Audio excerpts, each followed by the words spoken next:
Everyone, I'd like to open the subcommittee work session on House Bill 1766, and like to ask Representative Kenny to lead us in the pledge, please.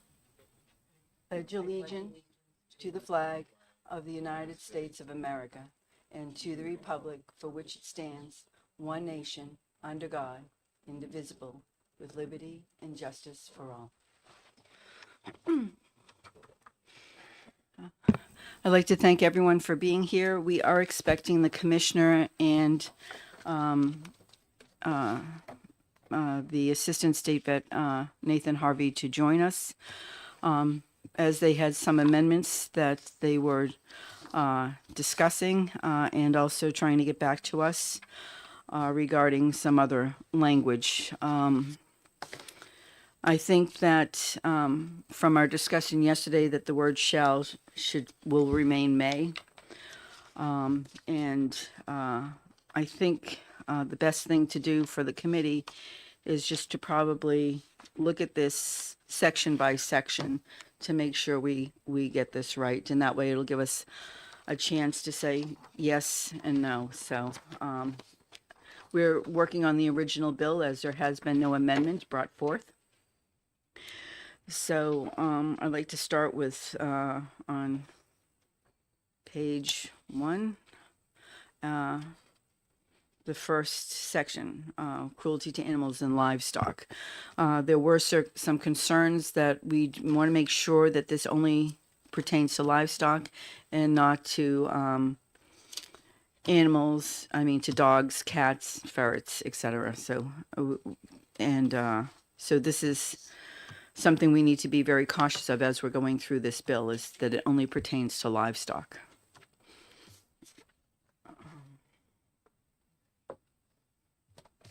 So, in section 1,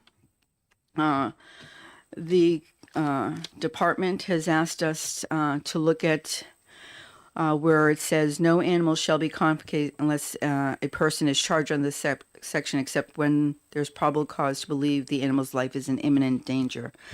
They would like to see that part stricken, except when there is probable cause, imminent danger, because they are concerned that if we wait until it's imminent danger, when they know that, a week prior that the animal's already in decline, and we don't act upon it then, and we wait till it's in imminent danger, it could affect the life of the livestock.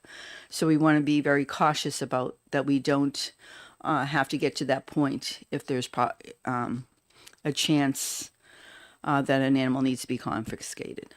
So the suggestion is that it will read, no animals shall be confiscated unless a person is charged under this section. The investigating officer for a case involving livestock as defined in RSA 427:38 3 shall be accompanied by the state veterinarian or designee in person or by video, who shall determine whether there is probable cause to believe that the animal should be confiscated. And so we're also striking out where it says where to believe that the animal's life is in imminent danger, to change it to believe that the animal should be confiscated. That way it gives a little bit more leeway. Not sure how what everyone's thoughts are on that. I think that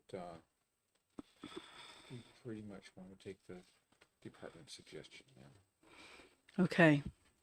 Representative Kennedy, do you have any comments, or do you think the department's suggestion is reasonable and should be adhered to?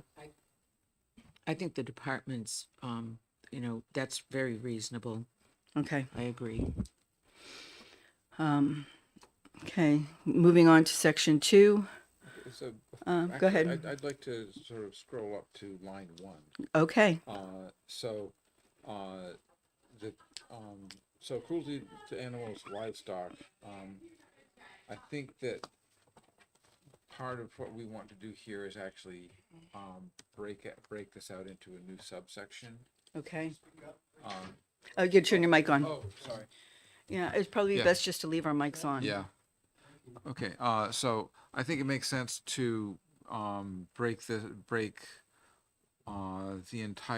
essentially the entire bill into a new subsection Okay. that would be specifically cruelty to livestock, and that way we don't end up overwriting stuff that is in the that pertains to cats and dog to companion animals that we don't want swept up in this. Right. So the other option is wherever it says animal, we change it to livestock. Right, but then that basically gets rid of everything having to do with cats and dogs. so- Okay. So, all right. So we want to do a new subsection. Yeah, Okay. and we do have a definition of livestock in Right. 427:38. okay, so that I guess we have it in several places, but that one will work because I think we aligned them all back in 2016 or something. Yes, I think so. But I know speaking with the state vet and the assistant vet, that is the correct RSA defining livestock. Okay, so then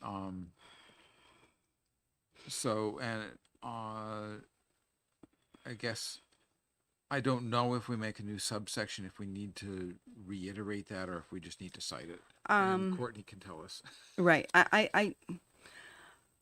And my personal opinion is that whether we recite it only once or twice, it can't be, having it in there more than once isn't going to do any harm. Right.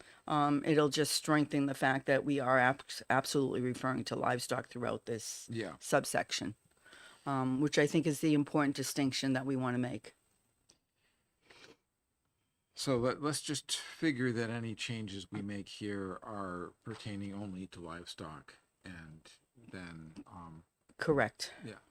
I mean, because that was the intent of this amendment, Yeah. was only to deal with livestock. Yeah. Okay. Going on to section 2. I don't think there were any changes. We did add in the person charged shall be made aware of such right in writing by the arresting officer. I think it doesn't have to be written or anything, but they should be aware that they are being charged. I think that's an important distinction that we can add in there. Section 3, there were no suggestions or changes. I think everyone was okay with that. I believe that is current law. Right. And section 4, I had nobody calling up or suggesting any changes on section 4 either. When we get to section 5, the department did put in a change, and that change was right now, starting on line 25. It says, or the owner of the animal agrees in writing to the procedure or treatment. This is regarding cost of care. If the treating veterinarian determines the animal is in a state of extreme suffering, the animal may be euthanized. That was what we had originally. The department suggested if the treating veterinarian believes that the livestock which has been confiscated is in a state of suffering and that the cost to alleviate the suffering will exceed the amount of allowable reimbursement as set by AGR Rules 305, unless the owner agrees in writing to pay for the care, the animal shall be euthanized. I don't think that we want to use the word shall, and I'm very concerned about putting in exceed the amount of allowable reimbursement as set forth by the rules. But then the question becomes who's going to pay for the cost of care, was the thing. I'm not sure how we handle this, and this, I think, it needs to be a point of discussion for us to make sure that we get this right. I think if an animal is in extreme suffering and it can't get better, we should have that the animal may be euthanized, because sometimes it's crueler to try to let an animal suffer. Unfortunately, I don't like to say that, but sometimes that is the case, unfortunately. But how do we treat that in regards to cost, right? And I guess that's because currently we put, or the owner of the animal agrees in writing to the procedure or treatment. If the treating veterinarian determines the animal is in a state of extreme suffering, the animal may be euthanized. I'm not sure how we put in there adding that the owner agrees in writing to pay for cost of care, because I mean, ultimately, if this is a cruelty case and they still want, they want this animal, or they, or they're not. So I'm open to suggestions, from the committee on this language.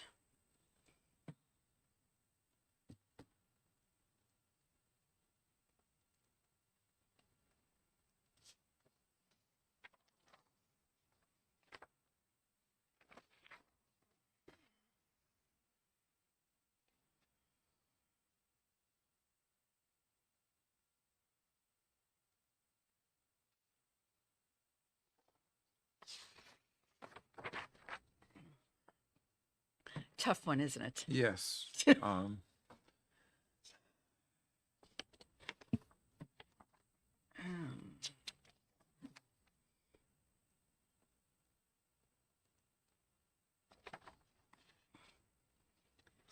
So, well, maybe this is something that we'll just ponder, and we'll move on, and we'll come back to that, and yeah. when the The commissioners here.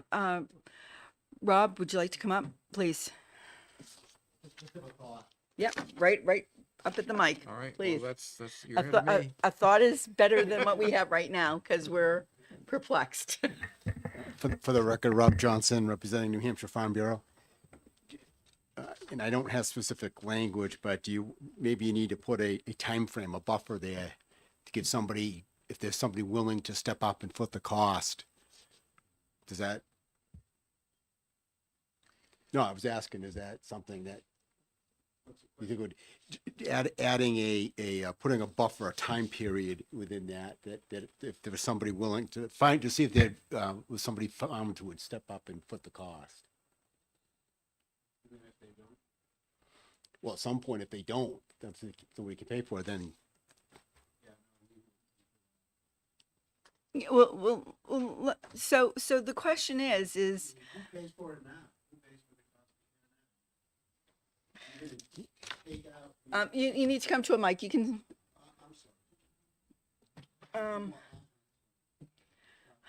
I understand, but we still have to have it on the record.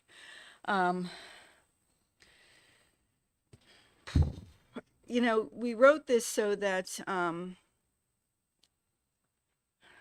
we didn't add in the cost because let's just read it. It says, no custodian of an animal confiscated under this section shall spay or neuter or otherwise permanently alter the confiscated animal in his or her custody pending final disposition of the court case unless a treating veterinarian deems such procedure necessary to save the life of the animal, or the owner of the animal agrees in writing to the procedure or treatment, and maybe we put in there and is willing to pay for it. Because we're giving them that they're agreeing to it, but they should also bear the cost of it. Yeah. I'm just asking. Yeah, that, I think,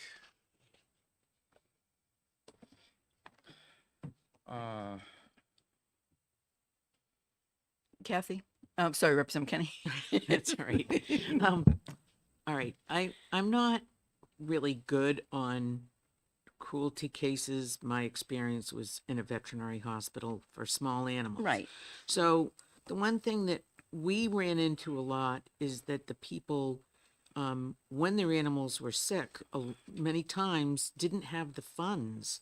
So I'm wondering, on these cruelty cases, do they go back to the fact that maybe the people have money but just didn't feed the animals, or what? I don't know. I'm just trying to figure out the situation, because would they not have the amount of money to treat the animals? I'm just... Would you like to come up? You can sit right there. Perfect.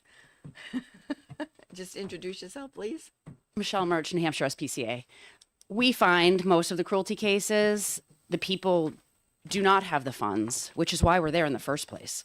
Right. Or they're deciding, sometimes, sadly, they're deciding whether to pay their mortgage or take care of their animals. We aren't taking animals that are well cared for and that they're seeing the vet, because if there is a vet involved with these animals, the case is not a case. They're under vet care.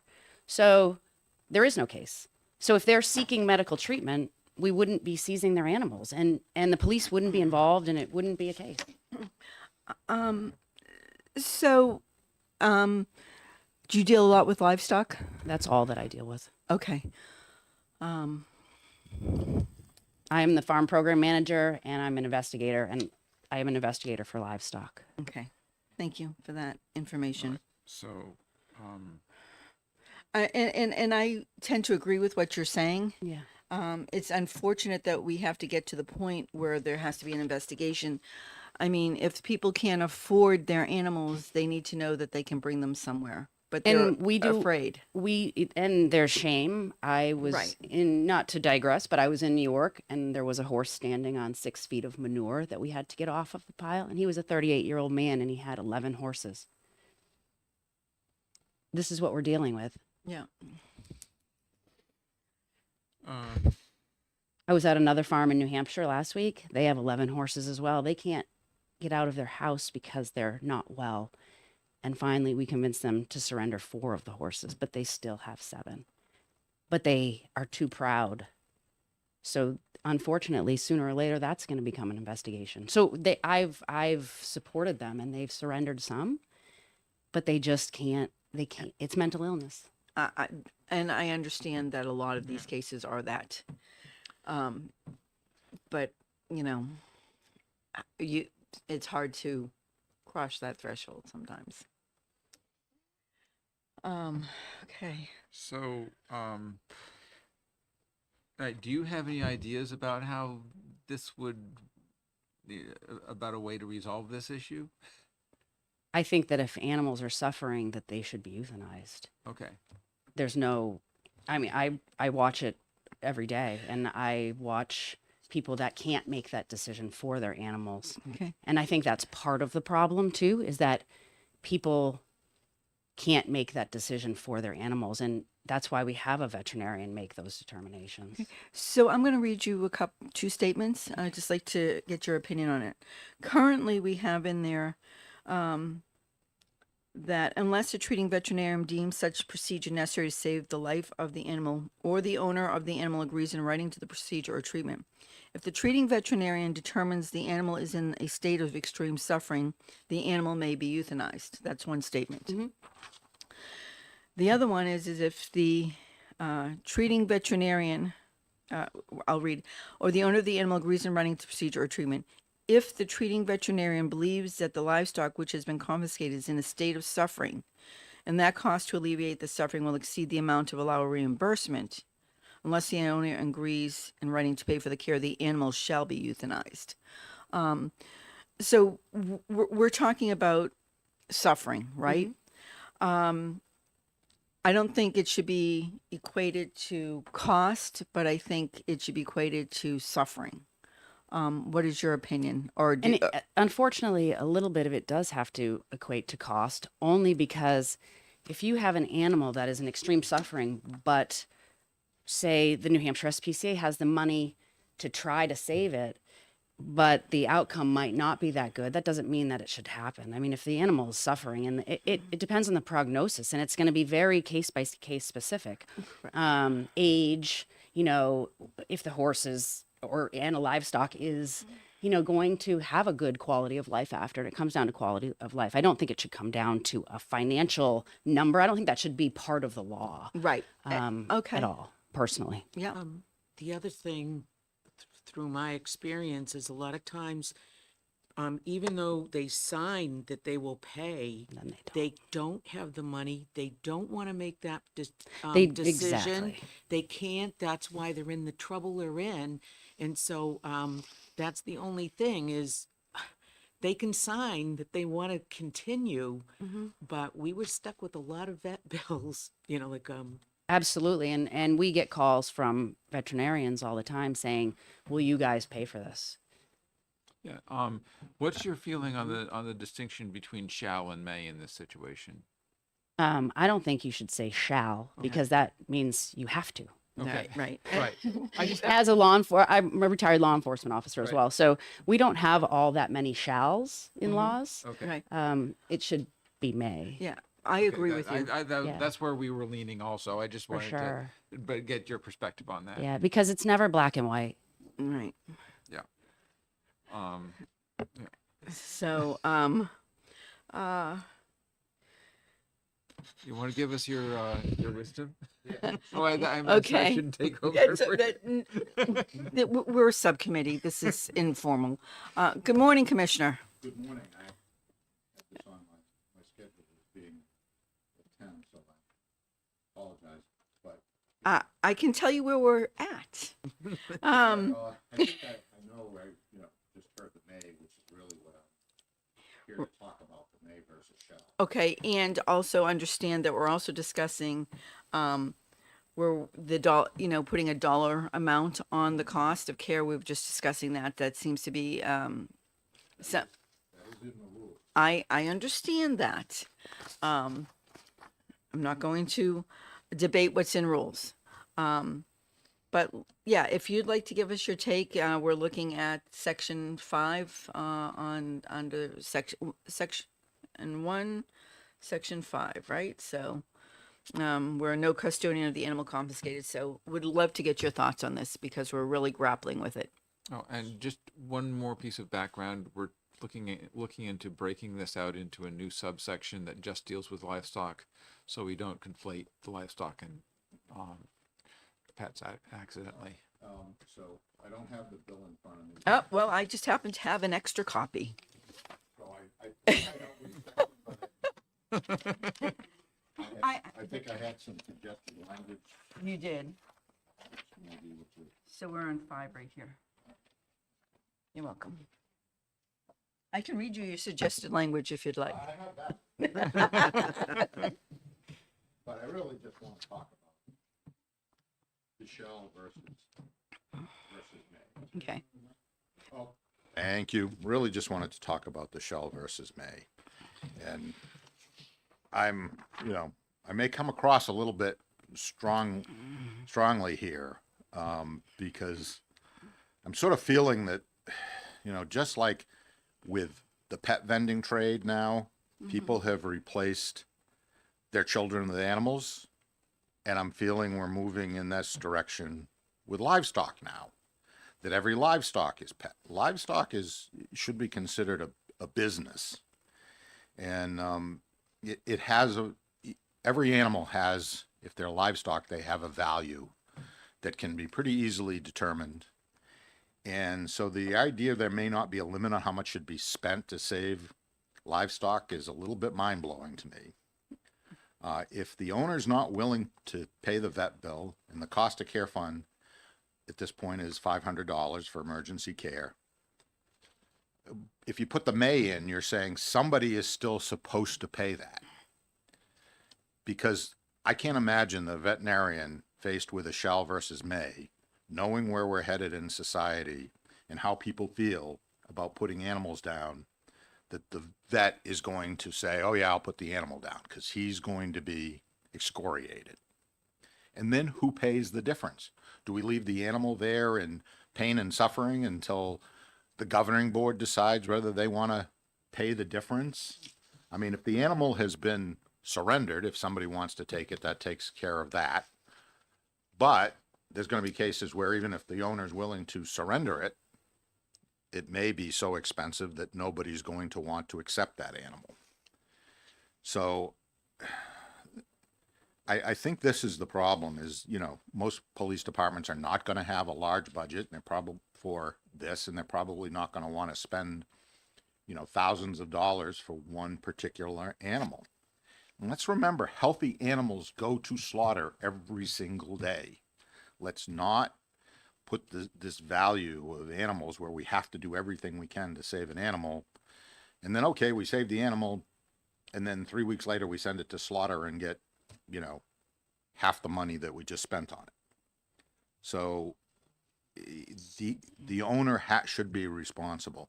I mean, you can certainly increase the cost of care reimbursement, but let's not forget the state's not putting much money into that anymore. So you're going to blow that cost of care fund, and when the cost of care fund is done, because you spent $100,000 on 10 animals, what's going to happen? I mean, I think the $500 for animals is very reasonable, but unless you're going to identify who is going to pay the difference, the shell is very, very important, because the may just puts it on police to make that decision. They're going to get excoriated. You know, this needs to be black and white. These are farm animals. These are livestock. These are not family pets. And if we start, or you start, turning livestock into family pets, then let's not talk about livestock anymore. I mean, it's a business. That's what livestock is about. They're not pets, and they have a value. Please come up to the mic and state your name again for the record, please. Michelle Murch, New Hampshire SPCA. I have to disagree, Commissioner. I knew that would happen. No doubt about that. My horses are not commercial animals. They are not a business. They are my pets. They are my companions. Most of the animals that we're dealing with that we get in on from law enforcement cases are pets, horses, and $500 isn't going to cover. We would have to euthanize every horse that came in. Every single. You told me 500. You said 500 500's what's for an emergency. And if I may, and this is unusual, those are animals that you accept, you're dealing with. I assume most of those are surrendered, because I don't see a lot of court cases involving. The SPCA can put as much money into any animal as they want to. Sometimes they're seized, though. Hold on, folks.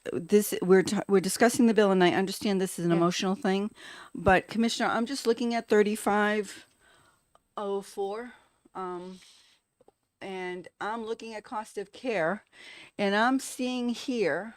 Let me just go here. Adding the total for emergency veterinary care not to exceed $5,000 per court case. Okay. And above that is $500 per animal. Okay. Okay. So I can understand what you're saying with regards to the equine, and Commissioner, I certainly understand what you're saying in regards to livestock. So Maybe it's time to redefine livestock. thank you for that. And if I may, I think Please, Commissioner, just I think that what's being said. If an animal, and maybe there's language that could be put here, unless a third party is willing to accept the responsibility. The problem is, without that language, what's going to happen? Because if the animal is seized, and it's put under care, even at an SPCA, the bill is going to be sent to the town. My fund is only going to pay the $5,000. You're putting the taxpayers on the hook for the difference through the municipal tax rate. That's not right. And I understand that for people who love their horses, they'll spend whatever they can. But we have to remember, we're talking about somebody who owns a horse, who has not put that amount into it, is not willing to put that money into it. The taxpayers, through whatever fund, but particularly through the property tax rate, should not be responsible for that. If a third party wants to take responsibility for the overage, fine. I don't have a problem with that. But but the shall to a may doesn't fix the problem. okay. Thank you for that, and I really do understand. And the thing is we, and I understand why you put in unless the owner agrees in writing to pay for the care, but we already know that most reasons that we're taking these is because the owner cannot afford to pay for care. So I don't know if putting in unless a third party agrees to pay for care, and then we put a time limit on the time that they have to agree within 3 days or something like that, because we don't want an animal to be suffering, waiting for someone to come up and say, we're going to pay for the cost of care of this animal. I don't, I, please, Representative Bixby. this is really challenging because one of the, we have to remember that we're talking about an animal that is suffering. That is and- true. And this is not just an animal that needs vet care. This is an animal that's suffering. And if it is suffering to an extent where euthanasia is being considered, and that's it's not like it just hurts a little bit. It's not like it's, got a scratch. It's really suffering. So, I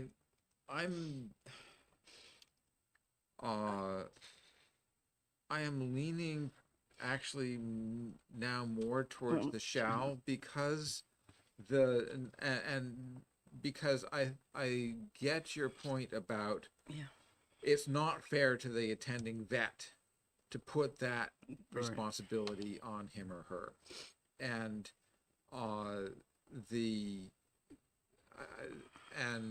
that's the attending vet can make an assessment about the degree of suffering and say, okay, this degree of suffering either merits or does not merit euthanasia.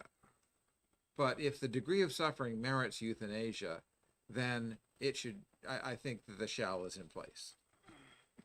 I totally agree with you. And I would agree that in some of these cases, there may be, an SPCA there who's willing to take on the responsibility of the cost, but I tried to figure out how to put that in there. We can't save every animal. Right. And I think there's time, the vet says the animal's suffering, it's going to be more than $500. The owner can't pay, won't pay, whatever. Right. Then the animal needs to be put down Right. because So animals die every day. I see another issue in terms of the owner agrees in writing to pay for care, because you can agree to writing to do something and your checkbook just not support that. But, then there is like anything else, the small claims court, there's, Right, but do we Yeah. want to be going to small claims court for every animal? owner no, who I mean, I was, racks up a huge vet bill? I was trying to be, So my thought is that we have unless the owner pays for the care, just That- get rid of agrees in writing. yeah, Yeah. I mean, because yep, I that mean, works for me. because certainly. that way it's they're paying. Right, and if the third party makes that payment possible, it's still the owner who's paying. Yeah. Yeah, unless the owner pays for care. I don't think unless in writing. I think unless the owner pays for the care. I support that 100%. Okay. I think that's important because we understand that a lot of times that the owners can't afford to pay, unfortunately. And I appreciate you being here today and explaining this, from a logical standpoint. Let's just put it that way. Thank you. I unfortunately had to be at Senate hearings on pet care bills yesterday. Oh. The Senate's doing pet care bills? Yes. Okay, I believe Mr. Ehrenberg has a question or a comment. Do you have a question for the commissioner or you wanted come to up make to a the point? mic. Please come up to the mic. Commissioner, don't leave, please. Okay. We're going to need you. It's nice to be needed.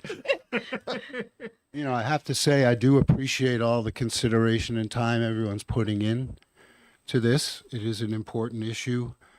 I just wanted to make sure that it's known to folks that you know, when the Humane Society of the United States, now Humane World for Animals, came to New Hampshire with our rescue team and went to Wolfboro and saved the Great Danes, it cost over $2 million.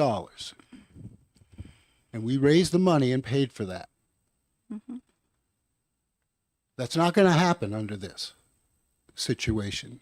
If this is the way the state wants to deal with cruelty cases, that is not a scenario that we can consider getting involved in with this law the way you want to change it in effect. That's all I have to say. Well, I would just, if an animal is suffering and a veterinarian determines that it is suffering to the point that it can't be saved, they need to have. Commissioner, please. Yeah, so I think the main difference here is surrender. This does not apply to surrenders. If the animals are surrendered, and my recollection, and it's been a few years, is the Great Danes were surrendered. And that's what happened. And so anytime an animal is surrendered and there's somebody willing to take it, they can spend as much money, raise as much money on a surrendered animal. We're talking about animals that the state is responsible for. And in those cases, you know, while they could pay under your scenario, they could pay for that care. It's a different scenario. And thank you. And also, I want to make the distinction between livestock and domesticated animals. Correct. So I just want to make sure of that. We're going to move on. Okay. Okay. Just, I believe section 6, there have been no changes or suggestions by anyone. Which section 7, there are no changes. There is a question that the state vet's office sent that we have the word animals in here a lot, and they didn't know if it should be changed to livestock. But I think if we put this under a new subsection just for livestock, that word is okay. Just want to get your opinion, Commissioner. No, you know, as you may recall, I think it was last year, maybe it was the year before, you know, it said we need a lot of work here. And I think that particularly with what we've been talking about, there should be two distinct Yes. sections, one dealing with livestock and one dealing with animals. And so I would certainly support eliminating a lot of confusion by having a section for livestock. And I think if you do that, then it doesn't really matter, because these other things are still going to need to apply to domesticated animals. Correct. Right, and I think that, in fact, it probably makes sense to change it all to livestock in the livestock section, because, and that's with a computer, that's really simple. Yeah. Right. I don't think that it will take OLS very long to make that change.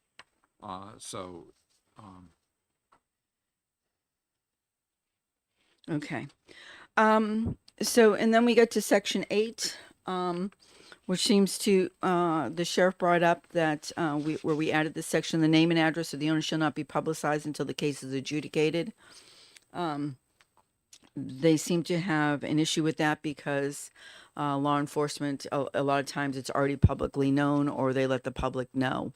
And so I think we could leave the second section though, of that line. Just out of curiosity, any donations raised using the stories or likeness of the animals in protective custody shall be used only to offset the cost of care of such animals. What does everyone think about that? I'd be fine.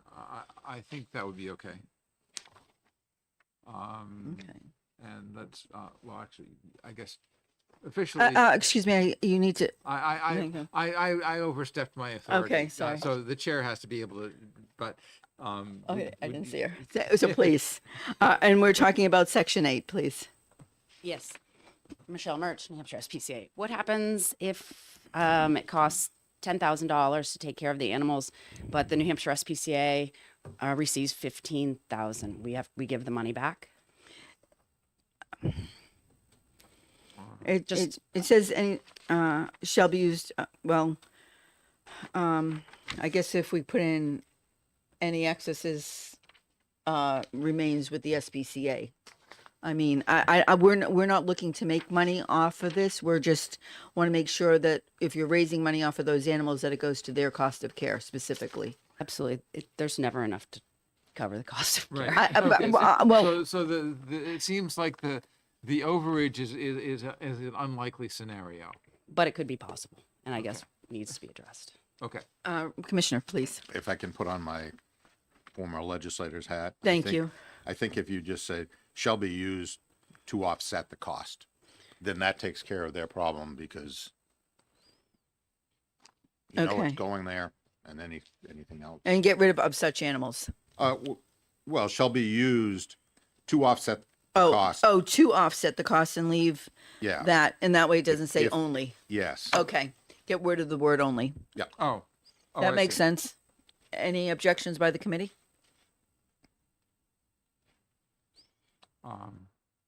That works for me.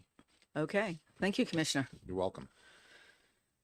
Okay, now we're in section 2 on page 2, confiscation for temporary custody. And it looks like there were no changes to that that I know of, unless, go ahead. Okay, so There is something here I have Right. written down. So, what the, on line 14, RSA 644-8 is repealed. So we don't want to repeal that because Right. this is going into a whole new section. And if we want to do something about some of the problems in 644-8, 4A in The the future. future, we can, like the fact that there is actually no licensing procedure for humane societies, so you can't really refer to a licensed humane society. And, you know, we could either start licensing them or No, please, no. or we could just get rid of that reference in the future, but that will be a different bill. Let's see. All right. Then let's see. I'm just going to take a minute to look at that because So we might want to, well, I guess, as we mentioned before, temporary protective custody of livestock. right. As defined, Yeah. and I think putting the RSA again in. Yeah, is important. because this will be a different, a different look. Commissioner? So since I'm also dealing with cats, dogs, and ferrets, is there going to be you're taking this as a new section for livestock, but could we fix the problem in the law that would remain? Next year. I'm sorry. Ask the Senate. Okay. You could, This is difficult enough. okay, I get it. Love to acquiesce, however. My mind is at its limits. I certainly understand. Had to ask, though. It's okay. The sheriff did have a concern yesterday about for-profit and non-profit owners being involved in either investigation or cost or care of livestock, but not both. And I'm forgetting exactly where that was. Sheriff, if you could just come over to the mic here. Thank you. And I'm Sheriff Bill Wright, Belknap County Sheriff, also the president of the New Hampshire Sheriff's Association. Okay, and what section is that? Were you concerned about that under? Have we hit that section yet? Or if not, we may wait until we get to that section. Because right now we're on page 2, line 16, which seems to be no issues Well, at the issue. so I think one of the, Okay, so.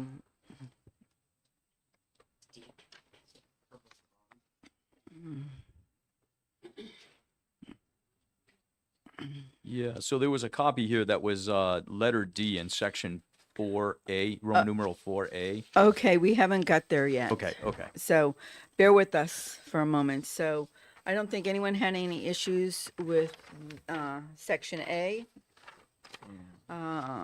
or section B. And again, we talked about the RSA again there. Section C, and then we get to section D. The commissioner, you had a change there where it said no other person other than the state veterinarian or their designee, an employee of government agency.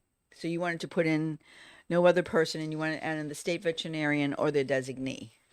Right. Is that correct? And I don't see any problem with that change. Representative Kenny, Representative Bixby, any issues with that change?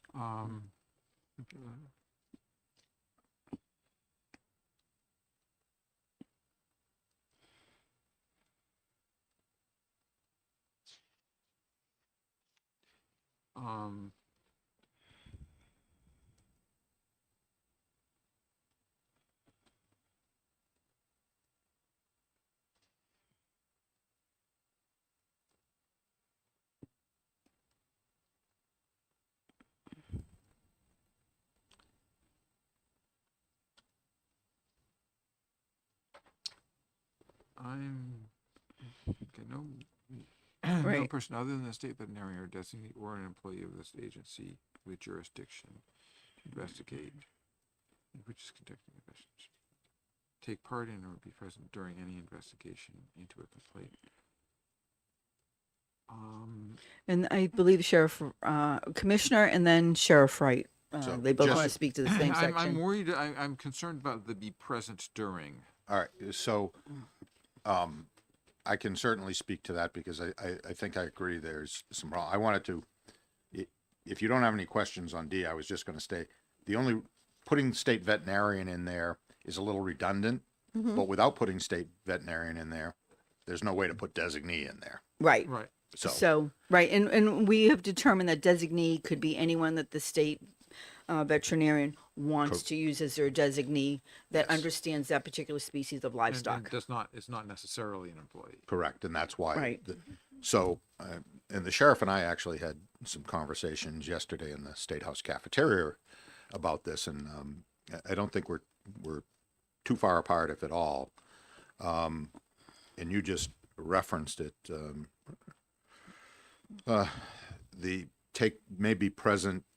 May take part in or be present during an investigation. I think the original intent was probably to have that next sentence as part of that. So the intent was anybody who was present or taking part in it couldn't take possession of the animals. This doesn't actually do that. It goes further. So I think that's the problem. I personally don't have a lot of problem with somebody. I don't Yeah. like the idea of them taking part in the investigation because investigations are really a police matter.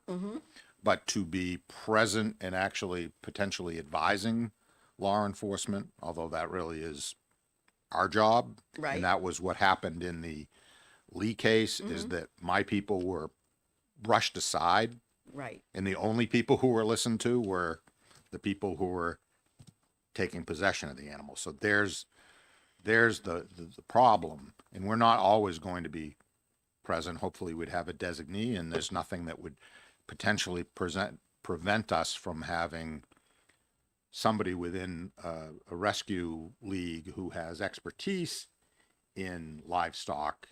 Because again, remember, we're only dealing with livestock in a lot of these places, and this goes back to what happened, is they didn't really have any expertise in livestock, and in our opinion, made a very bad recommendation based on the fact they didn't understand the needs of lactating animals and what that does when you separate an animal who's nursing.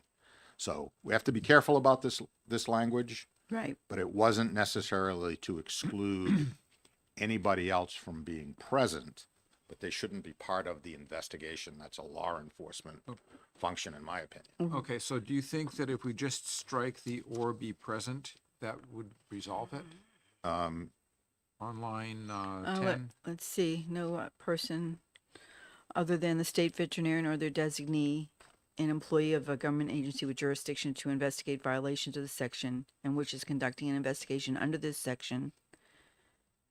And you're saying strike, strike or be present. So, may keep- take part, so keep the may take part in, but strike the be present. Yeah, if you, I think so. The In- chief may have it, the sheriff may have a different, take on that. I think that solves that with the next part, because that's the bigger concern, is somebody being present and taking part and then receiving. But okay, because I believe the sheriff had some language that for-profit and non-profit organizations can be involved in either investigation or care of livestock, but not both, was what he thought might be some language to insert in there. Am I So- correct? Yes, like our concern would be this: if we were to call the state vet at midnight on a Friday night, and we were to receive a phone call back, and we said we're involved in this situation, at that point, if they said it's a livestock, and our designee will be Michelle Murch, if that's what ends up happening, right? Because designee has not been identified. So maybe it's Michelle Murch as the local expert, can respond right out. Well, Michelle comes out, she looks at our situation, says this animal needs to be confiscated, taken into some form of protective custody. At that point, we then say, well, where do we bring this animal? And then she says, well, I have a place. So we don't want to take away the ability to utilize that resource, because the person might have the expertise in it and the ability to place the animal. But yet now we're saying we're now stuck with, okay, well, thank you for your help for telling us that this animal needs to be confiscated. Now I got to call somebody else and try to mitigate this.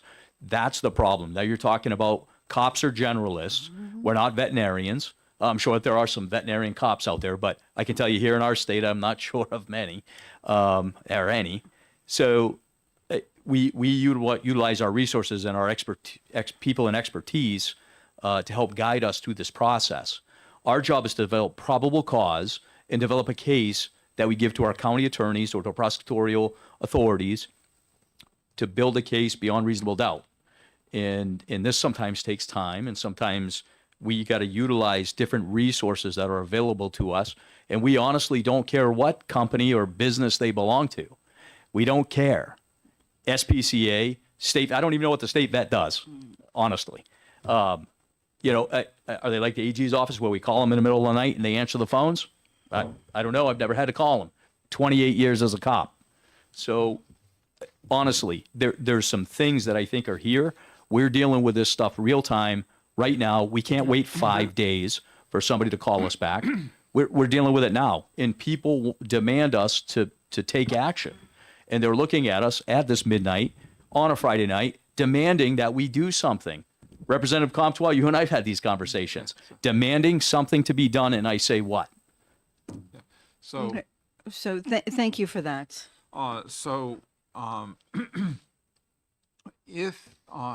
If there is an employee of a humane society that that is listed as a designee and is that humane society is a potential custodian, I think if that person is the designee in that situation, we could probably fix that by and by adding no person other than a no person who may be called upon to take possession of any animal seized as a result of this may participate in the decision to seize the animal. If we have no person other than a designee assigned to the case. Is that Um, Commissioner, please. I still see that as a real potential conflict of interest. And I Okay. can't imagine that we would have a designee who was also in a position to do that. But I Okay. was going to say, is the video conferencing language still in here? Yes. So, I mean, I really can't imagine in a situation where we didn't have a designee in an area that the state veterinarian or the assistant state veterinarian would not be able to do the conference. But I understand that may happen, but I don't think we know that it have. This is one of those situations where that potential conflict and then how do you get out of it is Right. really troubling. And Commissioner, I appreciate that. That is what we're trying to avoid is the conflict of interest, right? I understand that the person may be involved in the investigation and that also the cost of care, where they're going to be cared for, they're actually looking at the best interest of the animal. But there seems to be a dual thing. Rob, please take the mic. Rob Johnson, Farm Bureau. I just wanted to just listen to the discussion. It sounds that some people may think that designee or interpreting as one person. I would think that designee could be as many as the state vets wanted. And they're going to be the ones that make the determination. The designees are going to provide information, and then the veterinarians are going to determine what they're going to do with it. I just want to make that, maybe that needs to be made clear and all, whether maybe to address this concern, that maybe that's where the state vets may say, well, we need 3 people to make this, because this person's expertise here and this person's expertise there. But again, it won't be them making the final decision. It's going to, like I said at the hearing, we're looking at this going through the state vet. Right. And maybe what we do is where we have the word designee, just put it in parentheses S. So it could be designee or designees. And I think that might solve that issue. Thank you for that. So an apostrophe S after designee. So that way it could be more than one. Where are we? Well, it's all throughout, right? So if we look at, if we go back to the first section, it says the state veterinarian or designee, and we can just put in parentheses designees. And wherever it says designee, we'll just put in parentheses Oh, and add an S. okay, shall be accompanied by the state or designee in, Right, but we can put apostrophe S so that it could be more than one. What, Commissioner? Well, I think, Okay. I think particularly in a case where there may be multiple types of animals in a situation, that is really important, because somebody could say, well, I really know bovine, but I don't know anything about sheep. And so the state vet could say, Okay. sending in 2 people to evaluate. okay, so what I was hearing from Rob is something that we don't actually, is not literally in the bill, which is that once the animal is inspected by the designee, the final call is made by the state vet. No, the final call to seize is always made by law enforcement. Okay, so the final recommendation is? The so we're- recommendation is from the state veterinarian or, The Okay, designee. so Or the the designee designee. can make the recommendation. right, Correct. Okay, that's the purpose of having the designee. okay, is so to it's make a not, recommendation. it does not, from what Rob said, it sounded like the designee would then report back to the state vet, who would make the final recommendation. Right. So let's go back, right? So it says no person other than the state veterinarian or their designees, an employee of a government agency with jurisdiction to investigate violations of this section, and which is conducting investigation under this section, may take part or be present in the investigation into the complaint pursuant to the section, right? I think you bec- were going to remove take part in. Okay, right. So that's what I thought. But, Yeah, Yeah. I mean, no, I'm sorry. Wait, then. I got that backwards. May take part. Part in during, so they could be present. Just so- Oh, right? okay. Oh, okay. We So- don't want- oh, wait, no person, And which is conducting investigation. right, so, May take part may take part Part in in, is we want, so the beginning of the sentence basically says, this won't happen. right, And, so the may take part in is what we don't want to happen. So we leave that in, and then we strike the be present, because that person can be present, but they can't take part in it. right. And I think that makes sense in order for them to get an understanding of So what the conditions are. They can certainly speak to, but they're not gonna be, So we're going to put, which conducting an investigation on the section may take part in during an investigation into a complaint conducted pursuant to this section. Is that correct? yes. And then- Okay. And then we're leaving the second line as is, the second sentence as is. No- No person who may be called upon to take possession of an animal seized as a result of a complaint under this section may participate in the decision to seize any animal.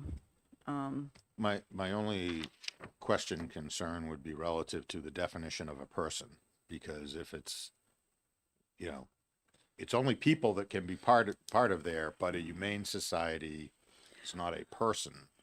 Okay, So- okay, so hold on, let's see. Oh, except it is a person, Well, as long as we're clear on that Right. definition, no natural person. yeah. So, right, because person applies to for-profit, non-profits, corporations, everything I- under I- the law. I agree. Just wanted to Which make is sure that that confusing, is but clarified. should we replace person with natural person Hold on. in this entire section? No person.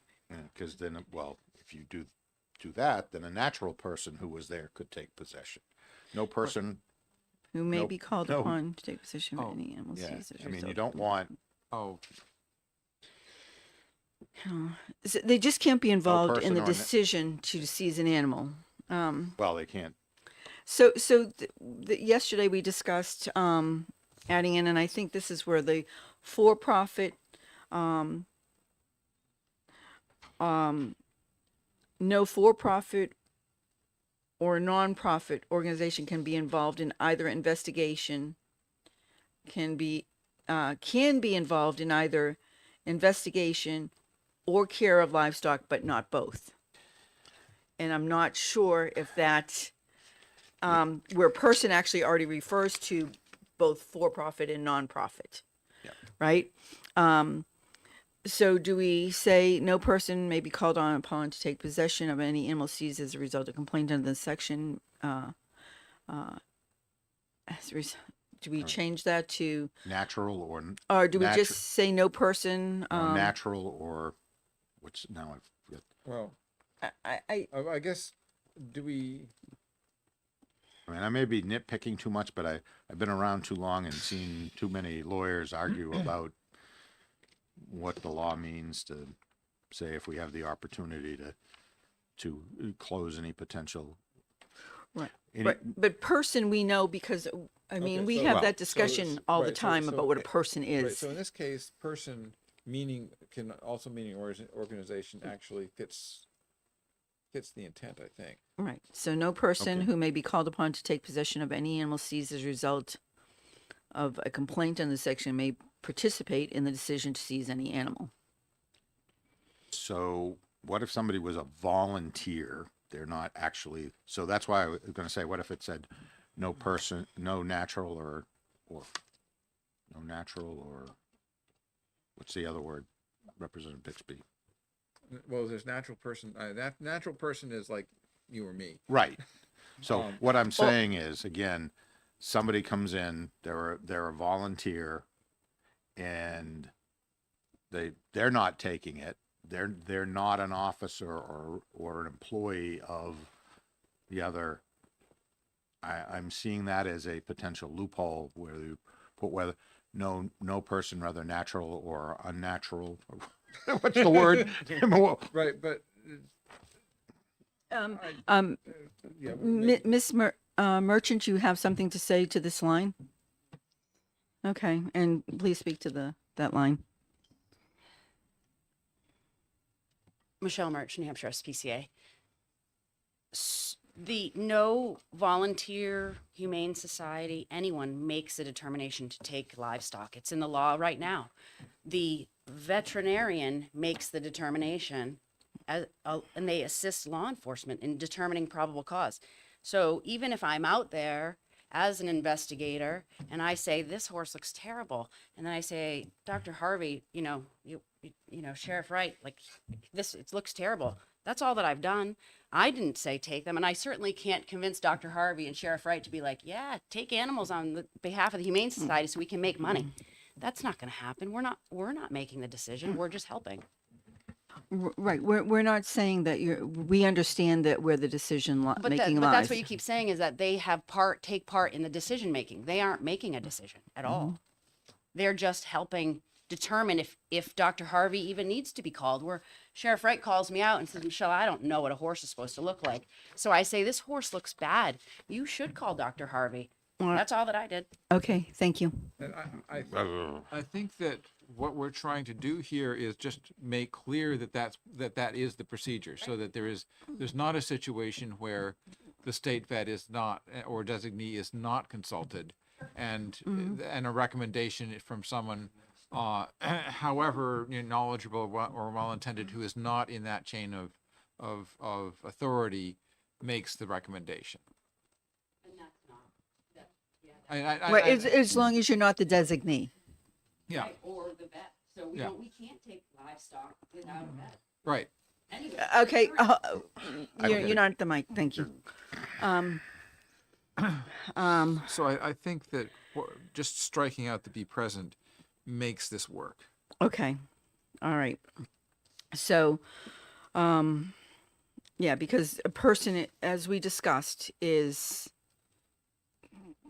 Yeah, the law is what it is, and yeah. we have discussed this numerous times. Okay, I didn't see any other changes from you, Commissioner, on this.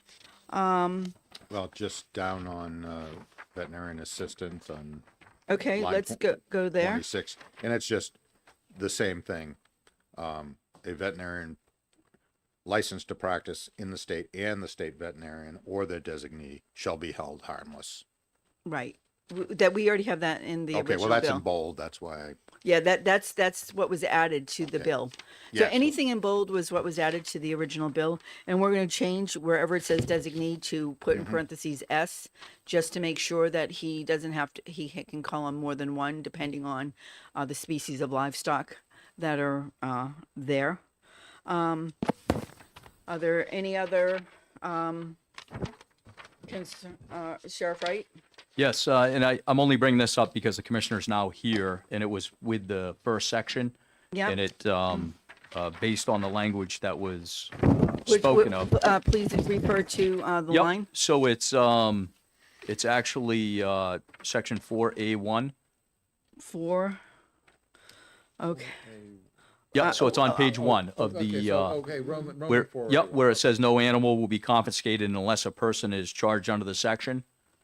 In the proposed language was, no animal shall be confiscated unless a person is charged under this section.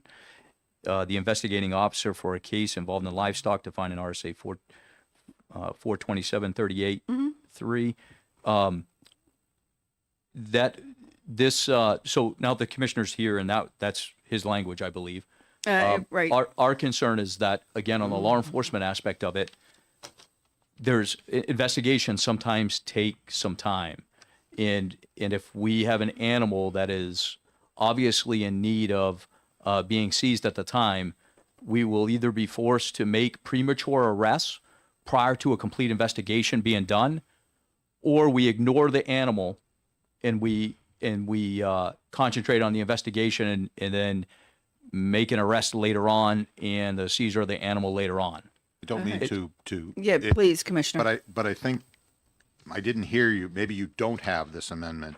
No animal shall be confiscated unless a person is charged under this section, except when there is probable cause to believe the animal's life is in imminent danger. I think that addresses. So that was the original one, but the But submission that I got is you different. changed that to remove that in yours where you put accept. And so maybe what you meant to say, because I think the intent was is to get rid of the word imminent danger, except when there is plausible cause to believe the animal is suffering, is maybe what we need to change it Okay, to. because should be confiscated is kind of, that's a big, that's Okay. a lot of decision-making to put on someone who doesn't, who is non-expert. So I guess no animal shall be confiscated unless the person is charged under the exception, under the section, except when there is probable cause to believe the animal is suffering. Oh, Because we put, hold on. we were trying to get rid of Yep. imminent danger because Right. we couldn't define what imminent danger was, and we didn't want it to get to the point where the animal's life was in imminent danger before we confiscated Right. it. We wanted Yeah. to be able to confiscate it prior to the last resort. In the law enforcement world, imminent danger normally is normally defined by us as something that's most likely going to happen, and normally it's going to either be irreparable harm, death, or serious bodily injury. So you think that the word imminent danger is important in this section? In the law enforcement sense, yes, because we understand, because again, under the use of force statutes, which is drilled into us and is our livelihood, it's really imminent danger means that something is most likely going to happen and it's going to cause serious bodily injury or death. Okay, so maybe, Commissioner, do you have a problem leaving that in there, or, so I'm open to discuss this. Yeah, so if Go. I may, probably not.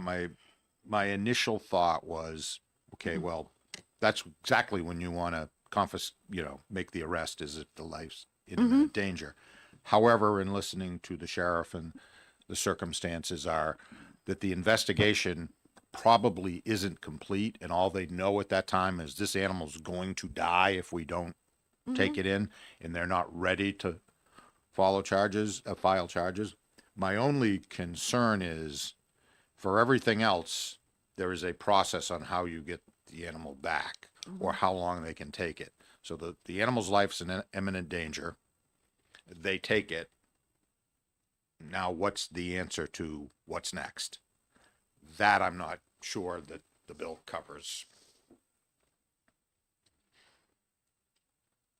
How does a person get their animal back? It's all laid out in the other circumstances. When there's an arrest that's made, there's a process to follow. So, let's see.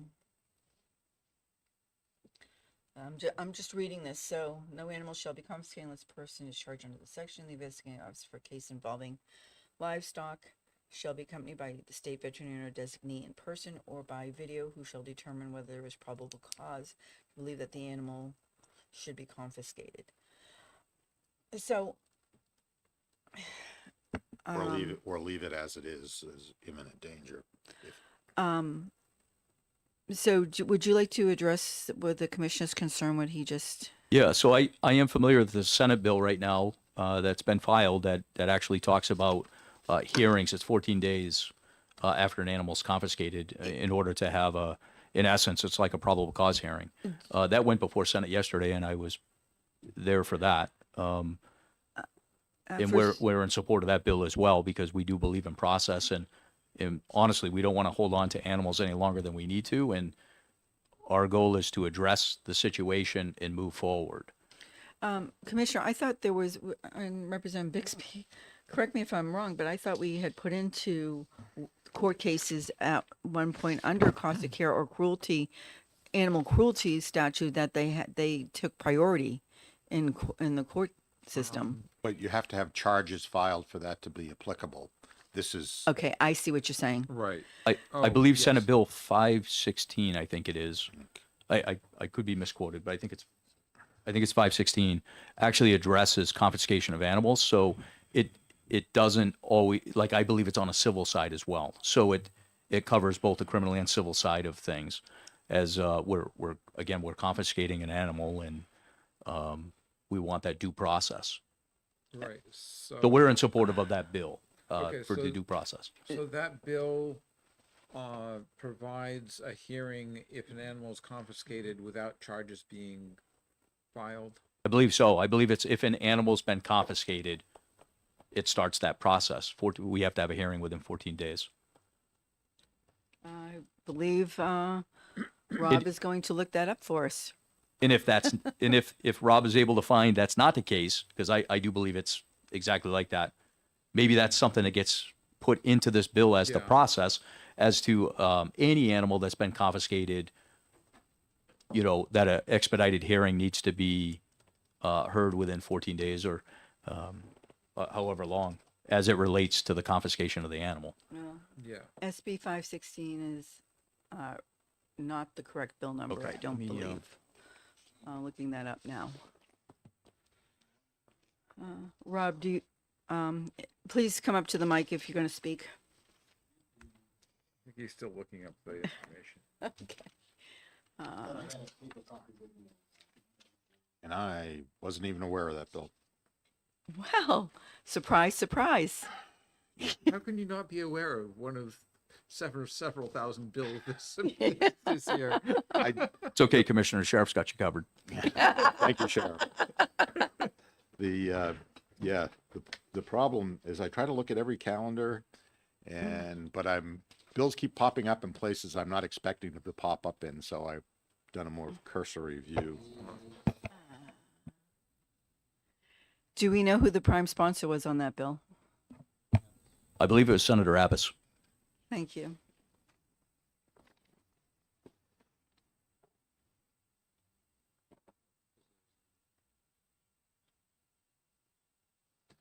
Great. So I guess the question is do we want to put in something under here? What is everyone's thoughts? So in law enforcement, imminent danger means exactly that. It gives them the chance to confiscate. Right. But maybe what we do is if you've confiscated an animal, I think maybe what we do within 24 hours of that confiscation, the state vet has to have them or their designee on site to confer. Because if you're pulling it because as law enforcement, 619. you're not contacting the the state veterinarian. For livestock, we have to.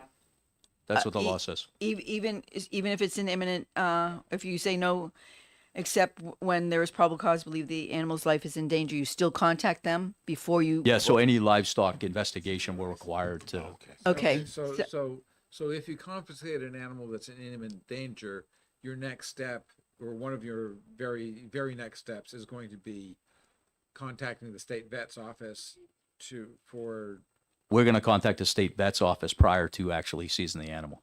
Okay. Okay, Commissioner. The answer to the question is the bill only applies to arresting officers, so there has to be an arrest made. Okay. On which bill is that? That is, what did you, 619? 619. 619. Okay. Okay. All right. So we're not going to worry about. So, I think that Commissioner, we're going to leave except when there's probable cause to believe the animal's life is in imminent danger in there because it gives the law enforcement a little bit of leeway. And it sounds to me that they're already going to contact the state vet's office prior to that. Right, but then there's a question of, okay, if you've confiscated the animal and there's legal limbo there, because if there's a charge, the person has rights. If there's no charge, there aren't rights. So if I may, Please. we do cover that when they're taken into temporary protective custody. And it's if after 7 days the animal has not been returned or claimed, you could, Where are you reading that, Commissioner? this is it's on page 2, line 27. Thank you. Yep, right there. You know, actually, starting on 25 probably applies, but there is a process. If nobody's home, you've taken the animal, if after 7 days the animal has not been returned or claimed, but that doesn't totally apply, but there is a procedure here Yeah, The I see. officer shall petition the municipal court.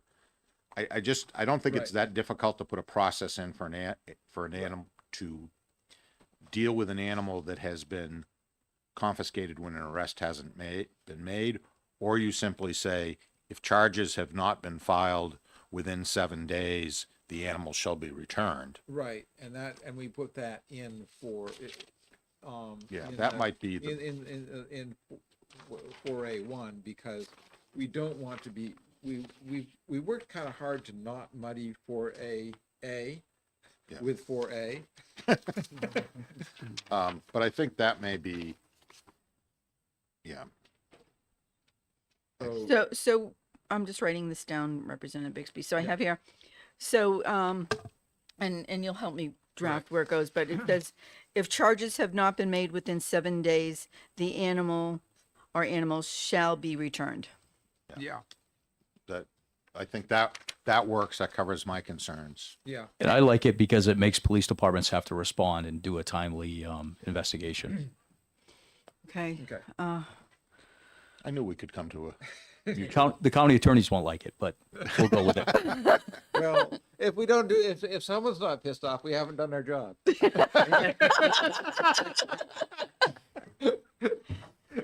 Representative Kenny, any thoughts, please? Just the one thing I want to go back to. By the way, that was ironic, I know, just for the record. I know. When on the designee in getting a call like at midnight or whatever, is there going to be the designee set up ahead of time so that they can get the call? very good question, thank you. Because I want to help law enforcement. Yes, our intention is to work with Farm Bureau to try to find people who are willing to be designees in the counties that have expertise in certain type of animals, and that's why I think that the idea of putting the apostrophe S on there is very good if they're on a farm with multiple flocks, Then multiple the flocks. police departments would have those names and be able to They- call them ahead of time. I mean, I when mean- they needed to. I think we could set up a way to, at very least, do that on the website, or it's going to be hard to provide everybody with that list. It's going to stay up to date, but there may be a way to, on our website, put a list of designees. We're a long way from there. We're looking at these as people who are willing to volunteer. Well, that's why we put the liability issue in the bill, that they do not have liability. Or that's why we're asking that to be in there, to make sure that people would know that, okay, they could go in, they could make recommendations to And they law wouldn't be held enforcement, and they would responsible. be held harmless from that. Maybe a difficult thing to do, but we're willing to try, but that's why the combination of the designee and the video conferencing, I think, obviously it's, if it's 2:00 in the morning, which probably isn't going to happen at 2:00 in the morning, but there's the video conferencing available because neither Nate nor Mark are going to be able to get to up to Colebrook in a short period of time. Right, and that's why we wanted that video ability in there. And like they said, there's sometimes where the video is like it's there's no questions whatsoever, and other times where they really need someone there to ask questions to and monitor. Sheriff. Yes, so we, just so you know, like our dispatch centers, and a lot of us run regional dispatch centers, so we dispatch for multiple organizations within our counties. Like we have the medical examiners, they give us like a monthly call list, so we're only calling one person, we know when the designees are there. When it comes to judges, of course, the judicial system, we call the 1-800 number, and then they have the on-call judge, and all of us in the state actually just call in one number, and it could in essence go to one judge if that's who they have on one given night. So there's methods, and of course Belknap County is definitely interested in helping out any way that we can, because we want the resource. We want people to answer their phones and provide services the best that we can. So that's a good thing. And hopefully we don't get calls at 2 a.m., but doing this job for as long as I have, that's normally when we get them. Okay, thank you. Commissioner, any other thoughts, suggestions? No, I think you've done yeoman's work here, and I appreciate all the time and thoughtful effort that's gone into getting us to this point. Well, I appreciate you being here today and especially on the one section and really explaining, diving into that. It's a difficult section to dive into and to discuss, but it's necessary. But I think Representative Bixby's suggestion, making this a whole new subsection of the law to deal just with livestock, is extremely important. That way, we're not mucking up any of the any stuff. So this is will be clearly designated. I have to ask you, was mucking up an intended? It was not. Just a word I use. It just seems to be natural. Thought it might have been an intended pun, but But anyways, any other concerns? Okay. Well, thank you, Commissioner. Yeah, you're welcome. The committee. and thank you. And thank you, everyone, for being here and for your comments. I appreciate it. And enduring this with us. So, so what are our next steps? Next step. So you know how to type better than I do. Oh, thank you, Representative Bixby. I'm so happy to hear that. Yes, I can cut and paste. So I will probably do it over the weekend if you don't mind. we can't exec until the 5th, anyways. third, but Okay. so if you do it over the weekend and then send it to me to take a look at, then Yeah. then I'll do that, and we can maybe get it over to OLS on Monday or whenever you send it to me. Yeah. I'm usually kind of busy on Sundays, so I'm in no hurry. I mean, we have until we right. have a week Yeah. to get it done. but we also want to consider that everyone else thinks they have a week. Trust me, I So- understand. So it would probably be, if we can get it into OLS on Monday, that would probably be Okay. All right. You say Monday. I'm going to shoot for Wednesday because okay. at Because the you have latest. work. Well, just to give us time, and I Yeah. want the other subcommittee members to take a look at this also. Yes. Oh, yes. So send it To out review all of it. So us. I'll send it out to you, Representative Kenny, and please feel free to edit, comment as you see fit. I love people editing my work because it just makes it better. Yeah. Oh, I guess. Well- Are we gonna need a? So Are we gonna need a subcommittee meeting to approve this once it's put together? yes, we are. So I will try and schedule something on Tuesday. I think that is, 28? No, the 20. What? no, it's the- going to be March 1 to March 3rd. 3rd, March 3rd, prior to our Okay. meeting. And I think we only need 15 minutes Yeah. max. Yeah. Yeah, especially if And- we've been and able to read So it. if we set it for not 7:30, 9:30, if we set it for 9:30, then that gives. I would not make it to 7:30, even if I intended to. I'd be sitting here alone, like I was yesterday. Yeah. So yeah. So set it for 9:30 because Seth likes to be able to get his stuff together for the 15 minutes before the session. That's perfectly fine. I will schedule that now. Okay. Great. All right.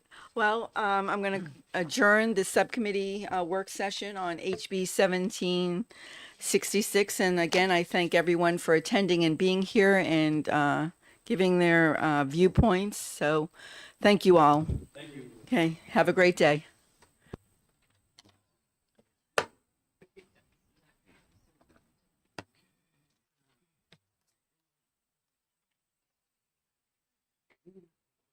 Wow. I'm going on vacation. That's why. I'm going to be on a plane. Oh. Okay. I'm going to be in St. Lucia. Nice. So when do you take off? 6 o'clock Friday morning. So you're just going down for the weekend? Is that? I know, the whole week. The whole week? I'm coming Oh. back February 28th. Oh, okay. So you're not going to be for the hearings on next Tuesday, and No. but that's fine because great to get a vacation. Well, it's with my two sons. Oh, awesome. So yeah, we've started this tradition taking like a yearly vacation. So and the fact that my two grown adult sons still want to go on vacation with mom Yeah, that's is yeah. yeah.